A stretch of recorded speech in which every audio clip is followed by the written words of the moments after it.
Alright, round 3, I guess. Finishing up, hopefully. Maybe. That's just here's the second one just posted. It's got no views. One down rating already. On no views. I mean, really. It has no views, and yet it's been downgraded. It's funny. So anyway, I have to go find this guy. So we're at 3313. I'm going to have to do a reload here, I think, so it'll play properly. And 3253. Close enough. What he calls the game. What ultra pessimists would think of in that way.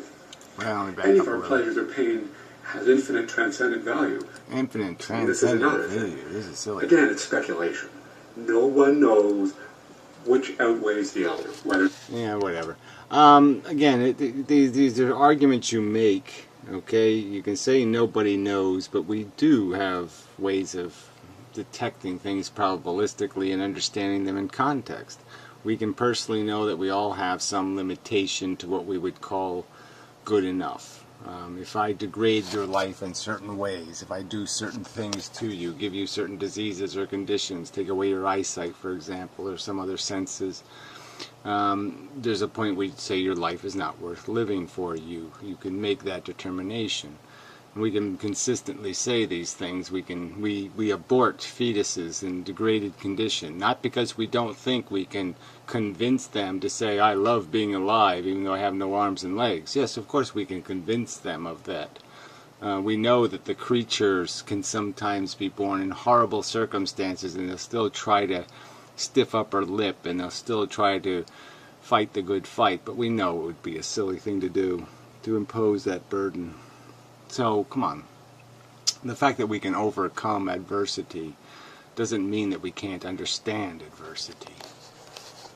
It's pleasure or pain. No one knows whether there's been more. Just no one knows. It's speculation. No, there's no algorithm that's going to arrive.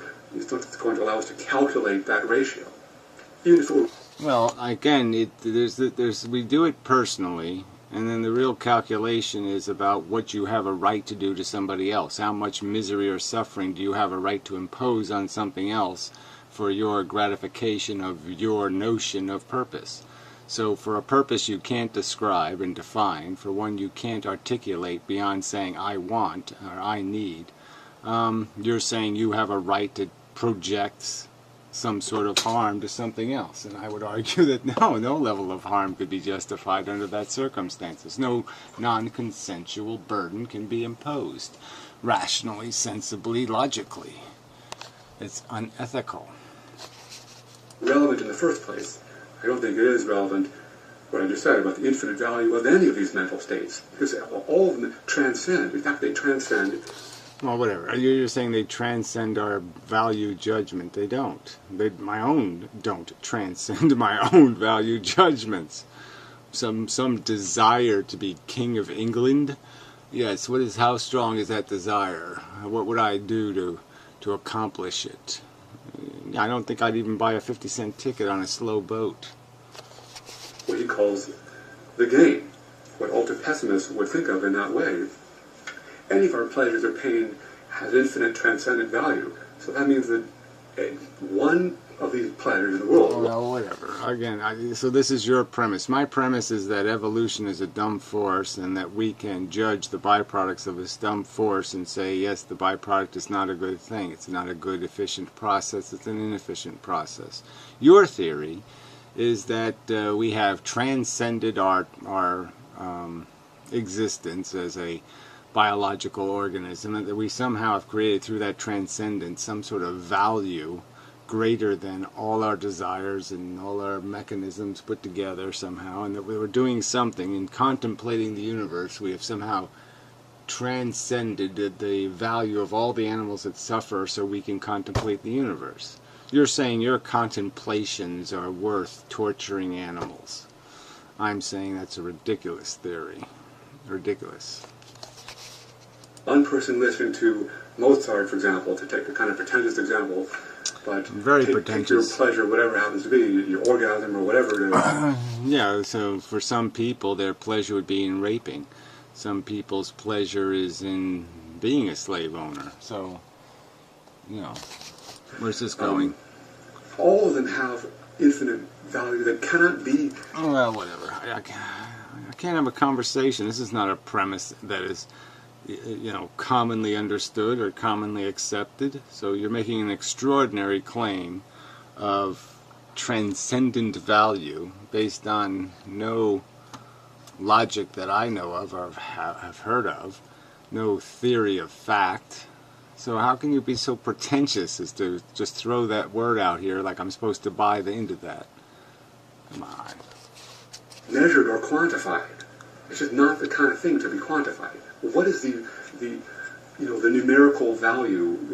How do you quantify any of these mental states? The mental states can be quantified. Your joy or your sadness can be quantified. What makes you happy or what makes you sad is kind of irrelevant. That's the part you're saying has infinite value, and that's the part I'm saying has absolutely no value. The fact that you find value in the cheese doodle, and that you will fight and claw your way to it, okay, is your problem. That's a problem with your psychology. That isn't the problem with the universe or with anything rational or logical. It has to do with your own personal obsession. Okay, it isn't logic-based, it isn't sensible-based, it's psychologically based. Your addiction to the earthlings, your attachment to earthlings is your psychological problem. It's not a real problem. How you weigh them, that's just wrong-headed. That's the problem with Bentham's, utilitarianism in the first place. Many have made that point. So another point here is that when Inmendham says that sentient beings have value, and in particular the pleasure has great value, I think sentient beings have value. So again, this is not what Inmendham says. What he says is that experience has value. The experience, the sentient experience has value. Sentient. I don't care which way you want to say it. But that's what has value. Not the individual. The individual is just a chain, just links and chains of individuals over and over and over again. They're the snowflakes. It doesn't mean anything. The fact that they have the potential to experience profoundly negative conscious experience is the thing that's valuable. I think he's on a slippery slope here to reaching a conclusion that's going to conflict with his antinatalism. Because once we agree that there are these goods in the world... No, that's not what we agree on. So again, this is bullshit again, right? The goods have always been qualified as goods relative to position. So yes, it's good for somebody to be halfway out of the dungeon or 3/4 out of the dungeon. That doesn't mean they're in a good place. It just means they're in a better place than 3/4 deeper into the dungeon. Okay, I mean, yes, the progress is relative to a position you start from. So yes, you can go 10 points in the forward direction, but if you're 30 points behind to start with, then you haven't really gotten to a positive condition, have you?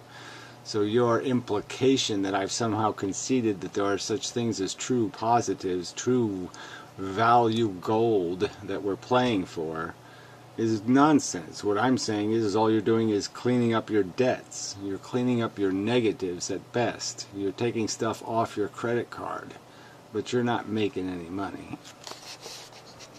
Are these sentient creatures that it's good for them to be around because they feel pleasure and that's a good thing, whereas, of course, suffering is an inherently bad thing according to the antinatalists. Once we agree at least that there's some good in the world, that is, once we disagree with nihilists who say there's nothing of any value. Well, again, that's the wrong way to describe it, right? Those aren't the only two choices. The two choices are you value the negative, recognize it's the source of the positive. Without the correction of a negative condition, you have very little option for positive. Most of the things that make us happy have something to do with correcting a negative condition. Either you're poor, or you're diseased, or you're afraid, or you're something. You have a diminished ego and you advance your ego. There's some sort of negative thing that comes first and you have to fix the negative. That's the nature of the game we're playing. We're calling fixing what's broken, and you have to recognize the value of fixing what's broken, but it's not making something good. It's just fixing what's bad. Correcting bads is not exactly the same thing as creating goods. And Inmendham is not a nihilist. Once we say if there's some good in the world, then we should be able to see if there might be more and more good in the world. But again, you'd still have to get over the huge, gigantic problem of the lack of deserve and the lack of consent. So once again, you'd still have to acknowledge the fact that until you create some perfectly harmless, fail-safe scenario for your consciousness to play in, that you have not fulfilled your obligation to your victims. You don't have a right to rape unless you're going to prevent more rape. You have to prevent a greater harm to justify imposing a harm. You can't do it for your gravy, for your dessert. And it's a dessert I claim doesn't exist anyway. So we don't even agree on the premise that such a thing exists. But if I was to concede the existence of your pot of gold, I'm saying there's no way your pot of gold will ever pay enough of a fair exchange for the crippling torn limbs and such that you're going to impose to get to your pot of gold. We should be open to the possibility that we can produce more and more good in the world. And Inmendham says it'll always be outweighed by all the suffering. But I just think that I'm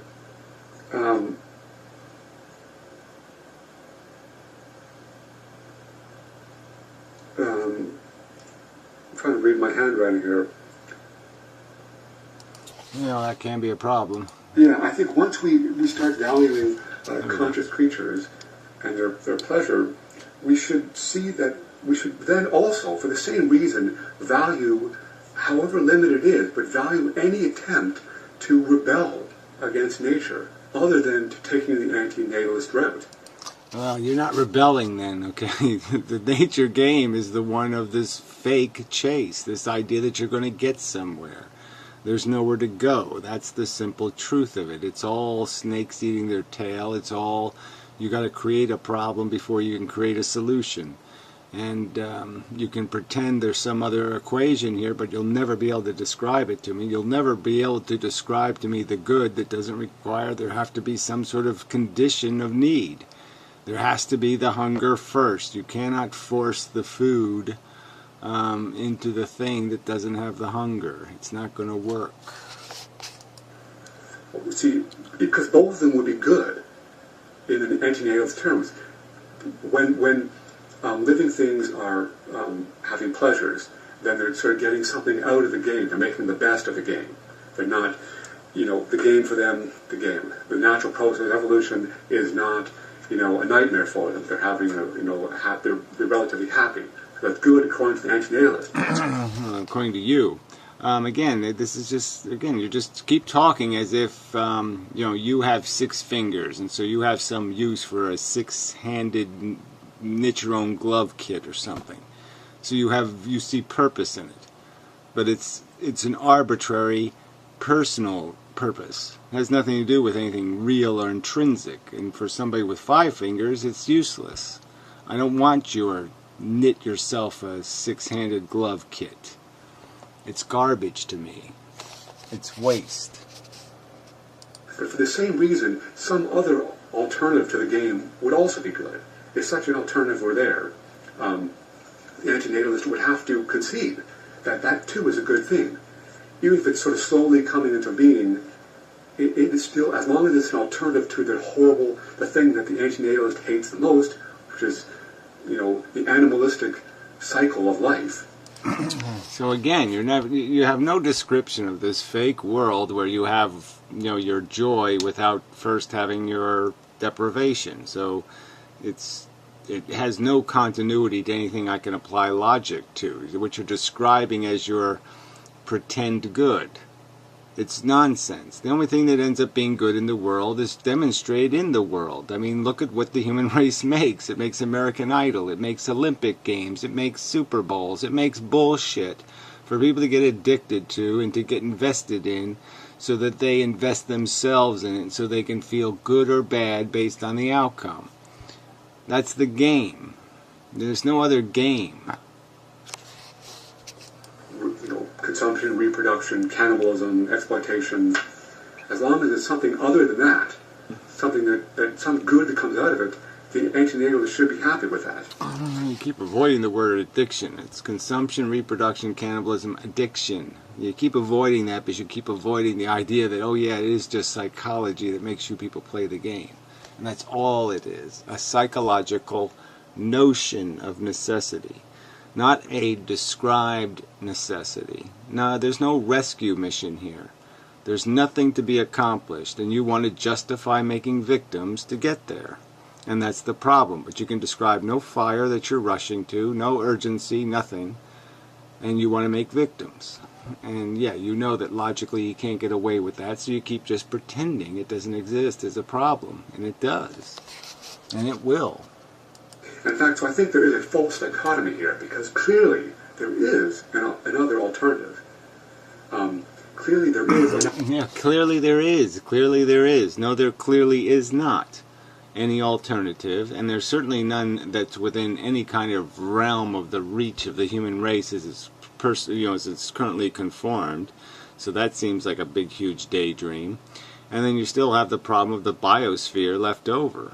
Again, what are you going to do for the sentience, 99.9999, long time 99s, percent of the sentience on this planet is not some frickin' humanoid that you're going to hold hands with and sing la-la joy-joy songs all day in your blissful utopia, or whatever the fuck it is that you can't describe. You're like any other heaven. You're heaven that you cannot describe. You know, they all have huge voids. Even the Muslim utopia of the 70 virgins. Where do they get the virgins from? And do they want to be virgins? Do they want to be something the lucky man gets to rape? Are they voluntarily virgins? Voluntarily rapables? Another game to be played, as it were. So there's a big false dichotomy that the antinatalist sets up, and this is my main point, the main reason I disagree with the conclusion.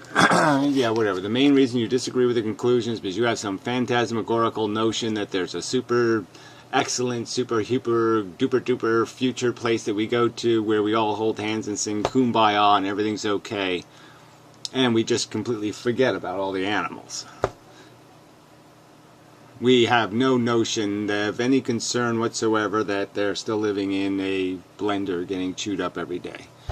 And all you little silly people just sit around and talk about something important. What? What am I doing? This means nothing. This is just a rubbish argument. The special super magic powers will make it all okay. Even though I too speak of nature or natural life, I'm pretty pessimistic about it too. I call it the undead god, and that's my image, my analogy there. I like. Yeah, I'm supposed to do something with that. So you can't get the game metaphor, but I'm supposed to understand the undead god metaphor. Fuck. Yeah, fuck. Philip Mainlander's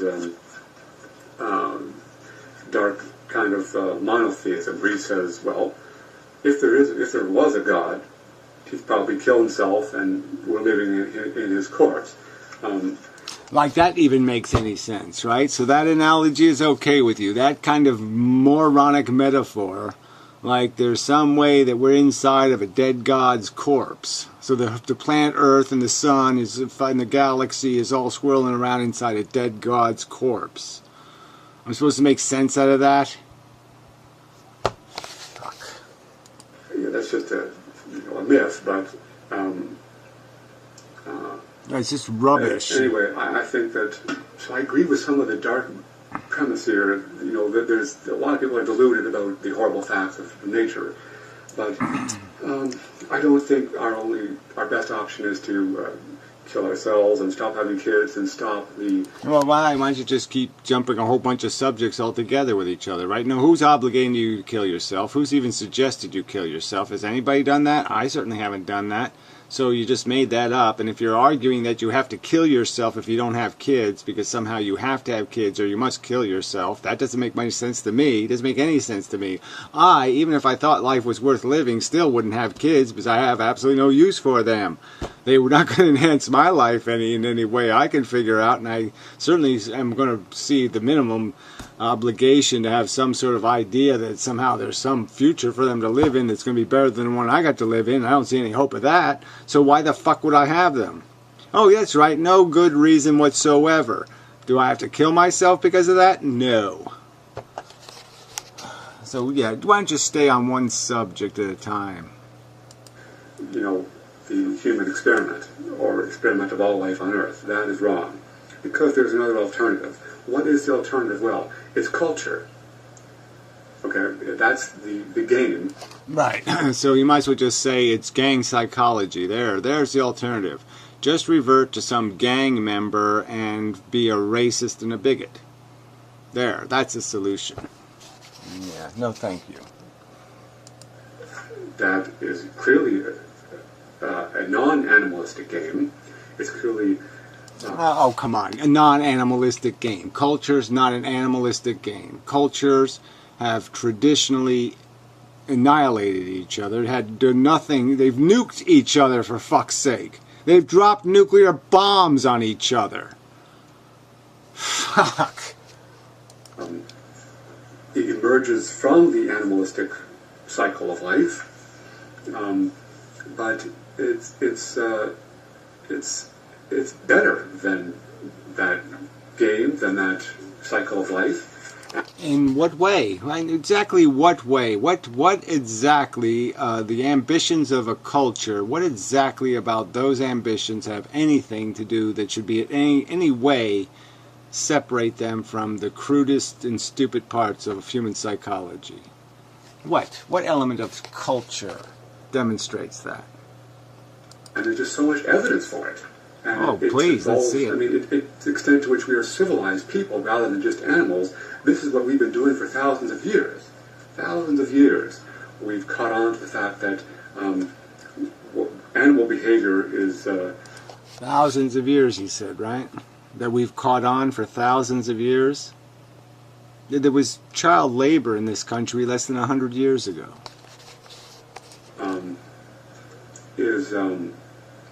You know, horrible because of how robotic it is, because of how programmed they are, because it's all a matter of force and sort of push and pull, and there's no reasoning things out. So humans, our ancient ancestors, our sort of primitive ancestors, proto-humans, evolved this ability for autonomy, for self-control. We can have some control, limited control over our animal.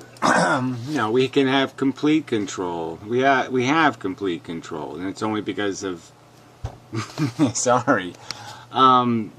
idiots and assholes that humans aren't required to have more control, to exercise more control, to admit what they are, selfish motherfuckers, and move on.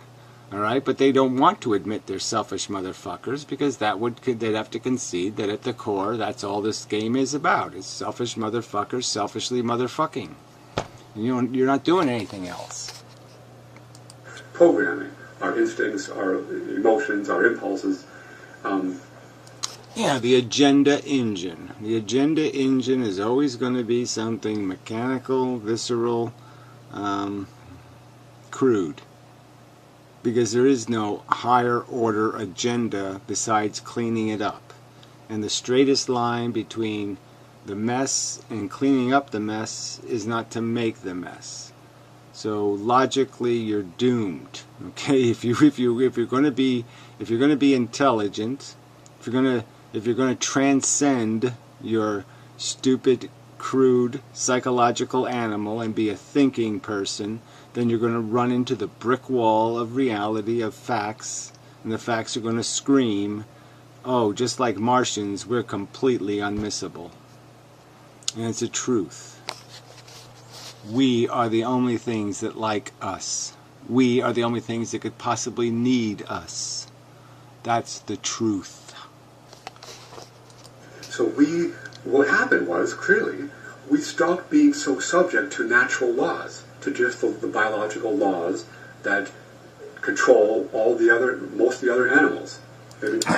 Again, this is an idiotic argument, right? I mean, where is there any evidence of that? Right now, we're doing the Olympics. It's just a celebration of might over whatever, everything else, right? It's this stupid standard of excellence. You know, these people don't cure cancer. They don't do anything meritorious. They don't run to the old lady and help her across the street the fastest. That's not the competition isn't go help an old lady across the street. That's not the competition. The competition is go cure cancer, go help somebody, go fix something, go design something, go clean up the radiation at Fukushima the best. Those aren't the contests. The contests are trivial, superficial, and idiotic, just like every other TV show, just like every other cultural icon. It's all made out of shit. Absolute fucking shit.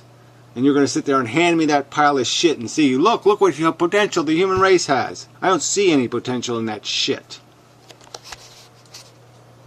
Other chimpanzees and dolphins and elephants and other animal species have also limited self-control. But we have a lot of that control, thanks again to our intelligence, which Inmendham concedes to, that what happened was we got out of that. We haven't got, again, you keep saying we got out of it. No, we're still using our brains as scheming devices. Human beings are scheming to satisfy the goals defined by their biology and their psychology. They are not defining their goals with their logic and their reasoning. No, they're using their logic and reasoning to fuck the other guy over to get their pot of gold. So let's quit pretending that the brain won. The brain is still losing out to the dumb animal. The lizard and the ape are still driving the human race. Get real. Game and started playing our own game. A game a sort of micro. Yeah, I'm sorry. There's no game, okay? Intelligence doesn't play games, so you're out of luck. Intelligence doesn't have a stupid agenda, so you're out of luck. Intelligence is going to tell you exactly what I'm saying. The straightest line between the problem and the solution is not to make the problem. A world within a world. All cells, all animals are tiny worlds within worlds.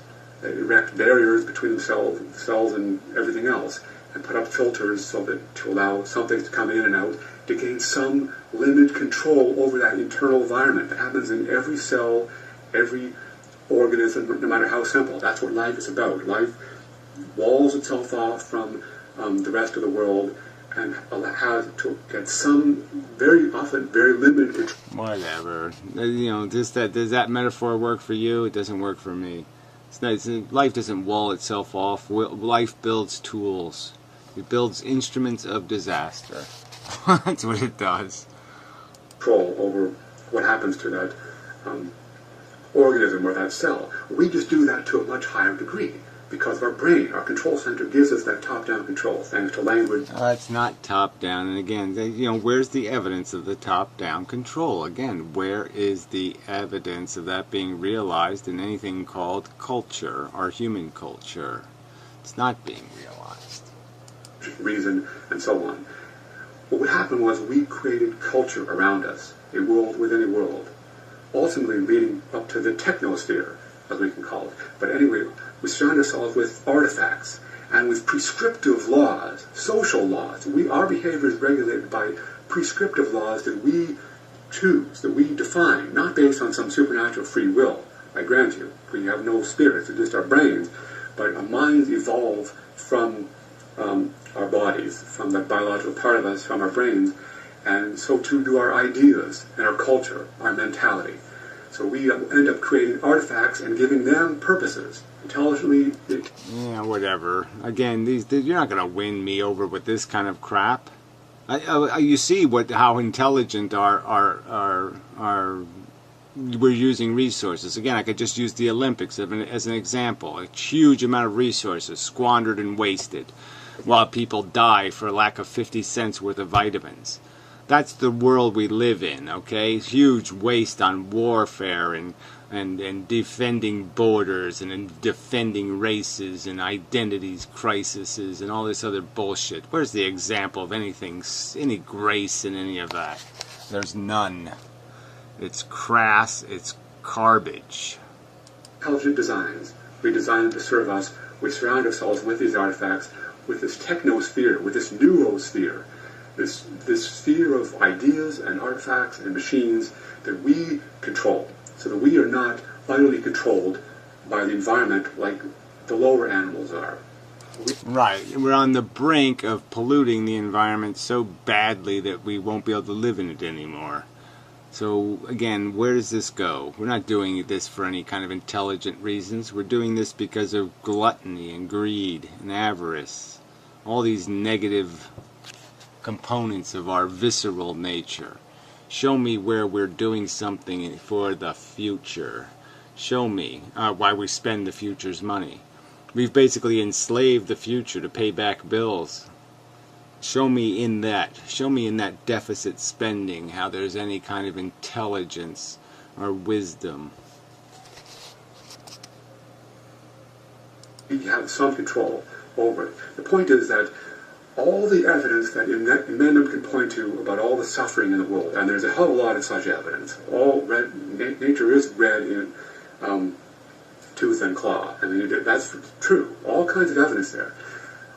But I can counter that evidence with all the evidence of cultural progress. Well, yeah, like industrial farming of animals. It's real progress, right? We got huge efficiencies now. Tiny bit of food goes in, lots of suffering goes in, and we get the food out, right? Come on. Fail. Not that it's inexorably leading to some ultimate good. That would be pure speculation. I don't know that that's the case. And it's not a linear progress. There are cycles in culture as well. But there is transcendence. Well, whatever. There's no transcendency, and it is linear. There's a fact. Okay? Selfishness and technology will crash into each other hard in the future. And it's going to be very, very messy. Here. There is plenty of evidence for thousands of years that humans have transcended our animalistic past and even our bodies. We gain control over ourselves, over our brains, over our bodies, over our collectives, with, again, our higher... Yeah. Well, and again, where's the evidence of this? Where? Show me. Show me. I don't see these humans anywhere. Show me one of these humans that have transcended in any way. Functions, our reason, our logic, our curiosity, our tools, our artifacts, our societies, our moral... Our guns, our nursing homes, yeah, our anal probes, our NSAs, our... Come on. Such a crock of shit. Principles. That again, Inmendham concedes to that as well, that there's such a thing as utilitarian morality. But all that is I would never use the word morality. Yeah, there's value exchanges. And clearly you haven't accounted for your obligation to defend the exchanges, and especially those exchanges for which your existence imposes a price on something else. It indicates that there's something else going on other than this so-called game. There's this alternative, which we call culture or mentality, the noosphere, the technosphere, whatever. It's culture, mentality, noosphere, whatever the other one was. What the fuck is that shit? Where? Where is it? Show me one of those. Show me some piece of that, whatever that is. It's so instead of saying... Or what is that, Facebook? It's okay that little kids have chemotherapy because we have Facebook? Facebook makes it all okay? Is that your argument? I don't think so. We should, with the anti-natalists, that we should stop playing the game because we should stop playing this horrible game because we know how horrible it is. We should stop it by ending all life. Instead of that, we can say, no, well, let's just play a different game. Stop procreating. Okay, ending all life, whatever. Yeah, I mean, eventually, but it doesn't matter. You don't have to. It doesn't have to be your problem. Procreation is the subject, fuckhead. Let's do something else. Let's transcend this horrible programming. Let's be more civilized, because we're people, not animals. Let's stop participating in that horrible natural process, the evolutionary life. Let's make it better. We have that potential. Now, obviously, we are still animals, so we regress all the time to barbaric, brutal, savage, insane, irrational. Yeah, whatever. All the time. Well, what's the exception to the regression? Show me the exception to the regression. Where's the exception to the regression? Behavior. Clearly, we all do that. Some of us live constantly as basically animals, subhumans. But we have this potential to be more. Yeah, and that's mostly the breeders, too. Newsflash. So isn't that a coincidence? Oh, yeah, the people having the most kids are the most barbaric. Oh, yeah. Curious. Clearly we do. Clearly we have this potential to transcend that animal programming, limited as it is. We do not have supernatural free will. We have limited autonomy. And well, you keep saying it's limited. Like I said, what is the limitation? You figure out that animals suffer. You say, gee, I don't think suffering's too cool. I can eat potato chips instead of eating filet mignon. So, yeah, I guess I'll eat potato chips or a carrot. Carrots don't have a brain. They don't have a central nervous system. They're not going to scream and go, ow. So, yeah, I'll eat the carrot instead. Gee, that logic is so burdensome? No. our societies, in a limited way, bit by bit, however much we regress, all the time, we still lay the foundations for this alternative. Lay the foundations of what? There is no alternative. The alternative is you will figure out some way to kill all the darkies. What's your alternative, shithead? You're not going to come up with it. You have no description of your fucking utopia. Higher form of life. We can, for example, be vegetarians. We can settle our differences peacefully without going to war. We do that sometimes. Other times we go to war and we resort to violence. Again, we are animals, but we are in the process, it seems, of becoming something else. Well, again, you say it seems. Where's the evidence of it seems? It seems we just had a whole bunch of bloody wars. We seem to want to solve the problem with a war. We just killed the bad guys, right? Because we're bigger, we have bigger bombs, we killed them. So what have we learned? Oh, that's right, not a damn thing. It's speculation, just talk about what we're going to become, but that's not the point. The point is that we have an alternative to this ultra-pessimism. We can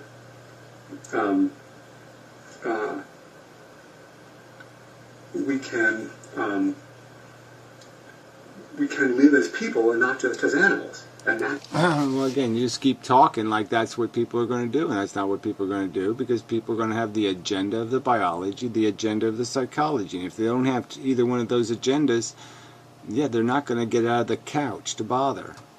So this is just all a bunch of bullshit.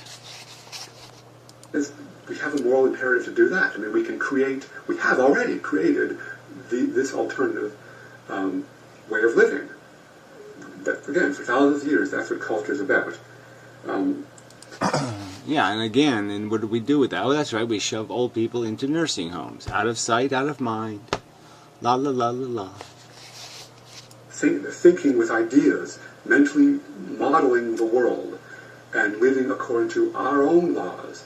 That's what game is. It's when we set up rules to play, to set up a new sort of system and sort of live within that system. That's what culture is. That's what society's laws are. That's what the laws are about. Right. So show me the culture that works. Show me one. Show me one.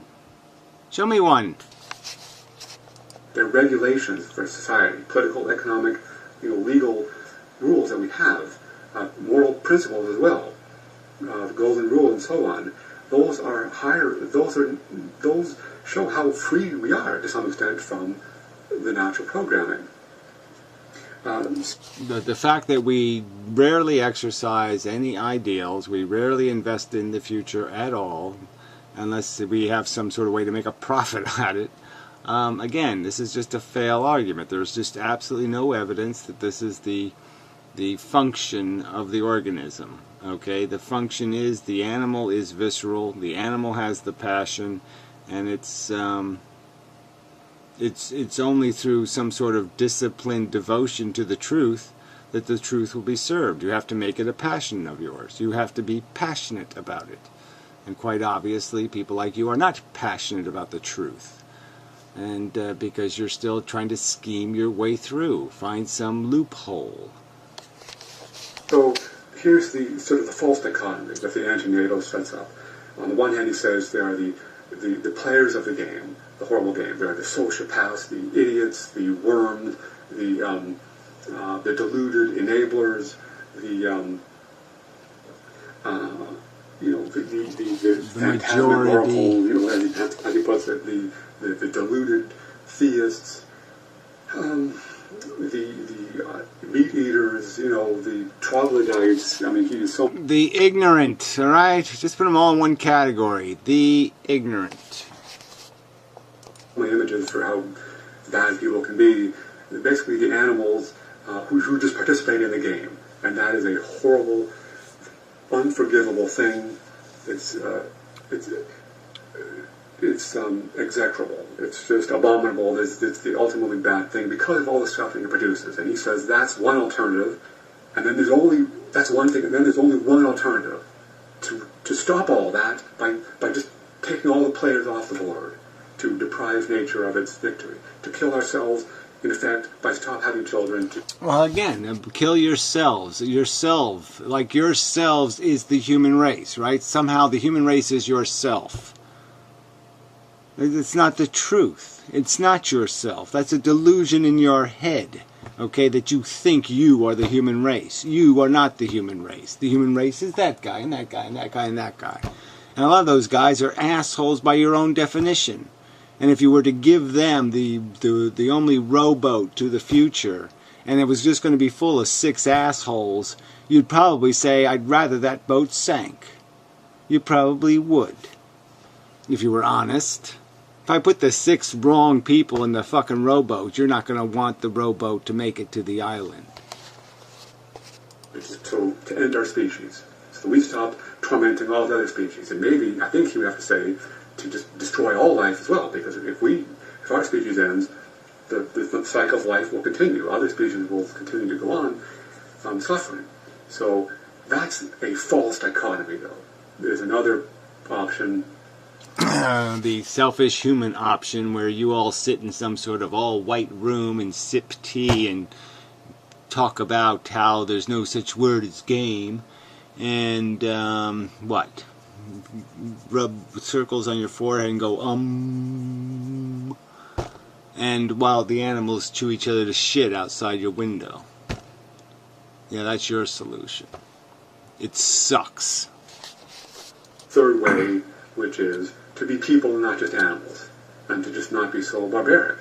And again, that's not an airy, fairy sort of, phantasmagorical, faith-based thing that to talk about. Yes, it is. It's nonsense. You're not going to fight over women anymore. You're not going to fight over who has the biggest car, who has the beachfront house, right? Who gets the beach, right? You're not going to fight over who gets the best seat at the theater. Oh, fuck you. Yes, you are. That third option, no.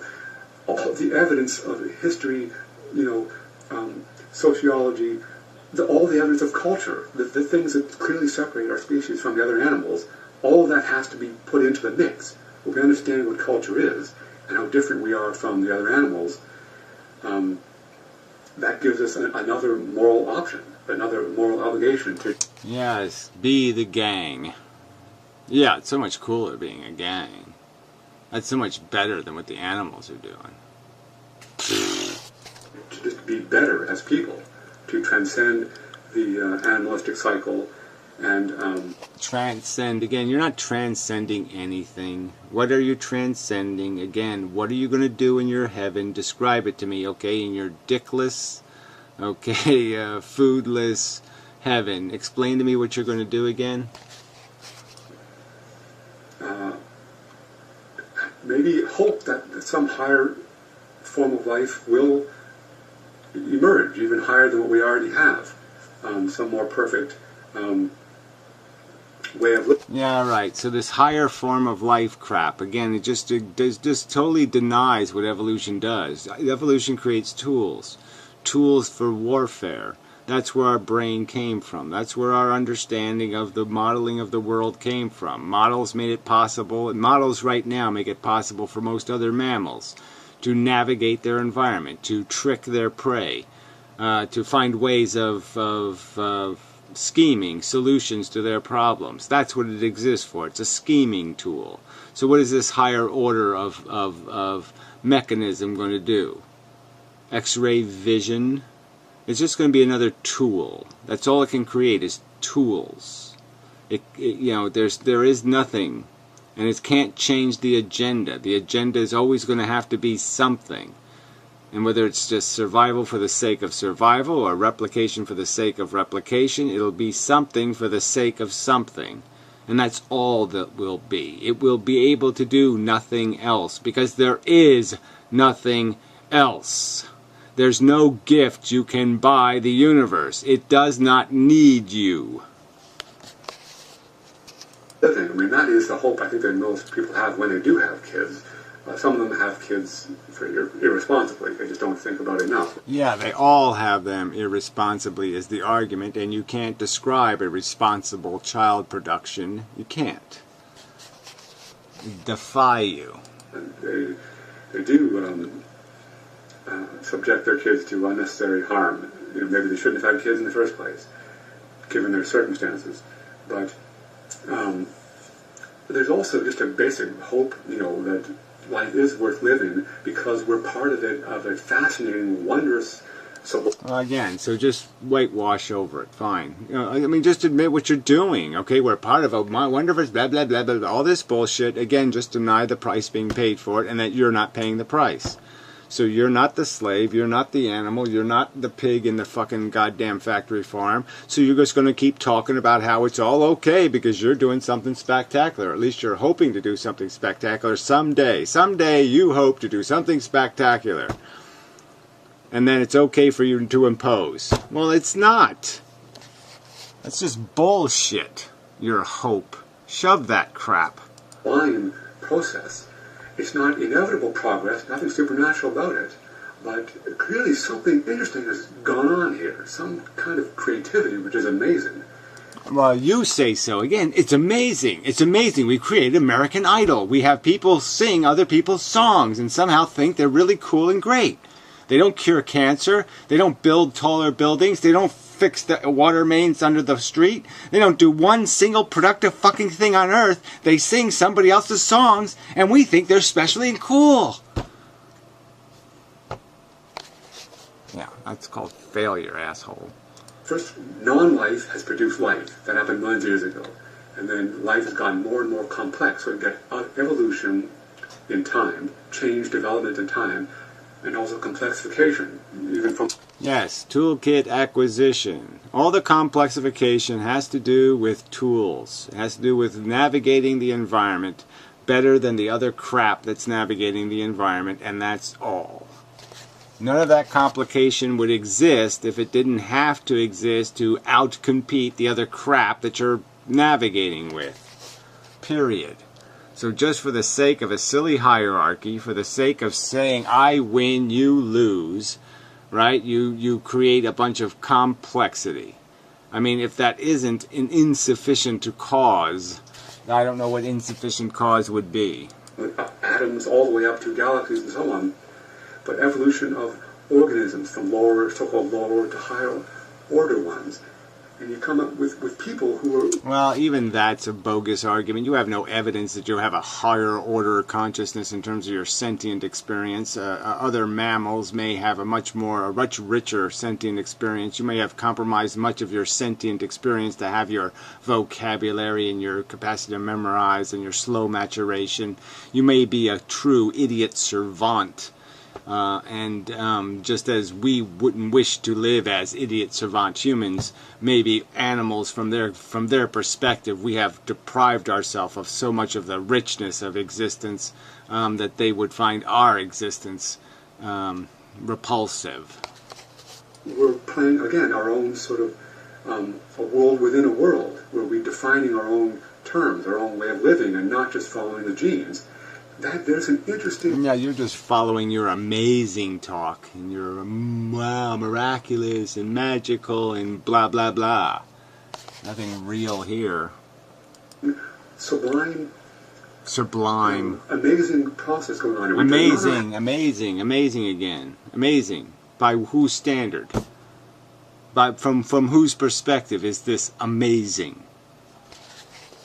Somebody who's finger painting? Well, almost anything's amazing then. How it's going to end. But I think ultimately the reason why there are not so many antinatalists around, and ultra pessimists, is that we are amazed. Yeah, look, the answer is pretty simple. It's because people